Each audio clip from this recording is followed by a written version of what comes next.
ଭକ୍ତର ଲଜ୍ଜା ରଖିବାକୁ ପ୍ରଭୁ ଶ୍ରୀ ଜଗନ୍ନାଥ କେଉଁ ସୀମା ପର୍ଯ୍ୟନ୍ତ ଯାଇପାରନ୍ତି ଦେଖନ୍ତୁ ଏହି ଭିଡିଓରେ।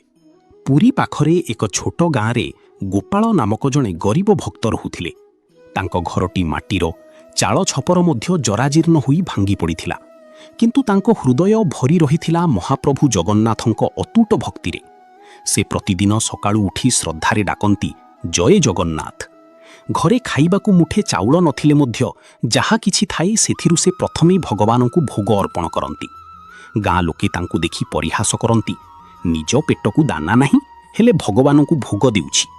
କିନ୍ତୁ ଗୋପାଳ ହସି ହସି କହନ୍ତି, ମୋ ପାଖରେ ଯାହା ଅଛି ସବୁ ସେଇ ପ୍ରଭୁଙ୍କର। ଦିନେ ଗୋପାଳଙ୍କ ଝିଅର ବିବାହ ସ୍ଥିର ହେଲା। ସମସ୍ତେ ଖୁସି ହେଲେ ସତ, କିନ୍ତୁ ଗୋପାଳଙ୍କ ମନ ଭାଙ୍ଗିଗଲା। ଘରେ କାଣି କଉଡ଼ିଟିଏ ମଧ୍ୟ ନଥିଲା। ନା ଥିଲା ଗହଣା, ନା ଭଲ ବସ୍ତ୍ର, ନା ଖାଇବା ପିଇବାର ବ୍ୟବସ୍ଥା। ସେହି ରାତିରେ ଗୋପାଳ ମନ୍ଦିର ବାହାରେ ବସି ଅଝୋର ଲୁହ ଗଡ଼ାଉଥିଲେ। ଆଖିରୁ ଲୁହ ଝରୁଥିଲା, ଆଉ ସେ ହାତ ଯୋଡ଼ି ପ୍ରାର୍ଥନା କରୁଥିଲେ, ପ୍ରଭୁ, ସାରା ଜୀବନ ଆପଣଙ୍କ ନାମ ଜପିଛି। ଆଜି ମୋ ଝିଅର ଇଜ୍ଜତ ଆଉ ମୋର ଲଜ୍ଜା ସବୁ ଆପଣଙ୍କ ହାତରେ। ସେହି ରାତିରେ ମନ୍ଦିରରୁ ରତ୍ନ ଅଳଙ୍କାର ଚୋରି ହୋଇଗଲା। ସକାଳୁ ସକାଳୁ ସାରା ପୁରୀରେ ହାଲଚାଲ ପଡ଼ିଗଲା। ପୂଜକମାନେ ଭୟଭୀତ ହୋଇଗଲେ ଏବଂ ସୈନିକମାନେ ଚୋରର ସନ୍ଧାନ ଆରମ୍ଭ କଲେ। ହଠାତ୍ ଜଣେ ପୂଜାରୀ ଦେଖିଲେ ମନ୍ଦିର ବେଢ଼ାରୁ କାହାର ପାଦଚିହ୍ନ ସିଧା ଗୋପାଳଙ୍କ ଘର ଆଡ଼କୁ ଯାଇଛି। ସୈନିକମାନେ ଧାଇଁ ଯାଇ ଗୋପାଳଙ୍କ ଦ୍ୱାର ଖୋଲିଲେ।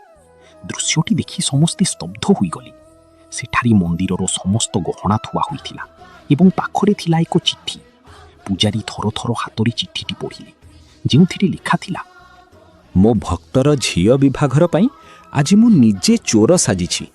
ଏହା ଶୁଣି ସମସ୍ତଙ୍କ ଆଖି ଲୁହରେ ଭରିଗଲା। ଗୋପାଳ କାନ୍ଦି କାନ୍ଦି କହିଲେ, ଦୁନିଆ ଭକ୍ତର ହାତ ଛାଡ଼ି ଦେଇପାରେ, କିନ୍ତୁ ମୋ ଜଗନ୍ନାଥ କେବେ ନୁହେଁ। ଚତୁର୍ଦ୍ଧାମୂର୍ତ୍ତିଙ୍କ ଏହି ଅପାର କରୁଣା ସମସ୍ତଙ୍କୁ ମନ୍ତ୍ରମୁଗ୍ଧ କରିଦେଲା। ଜୟ ଜଗନ୍ନାଥ।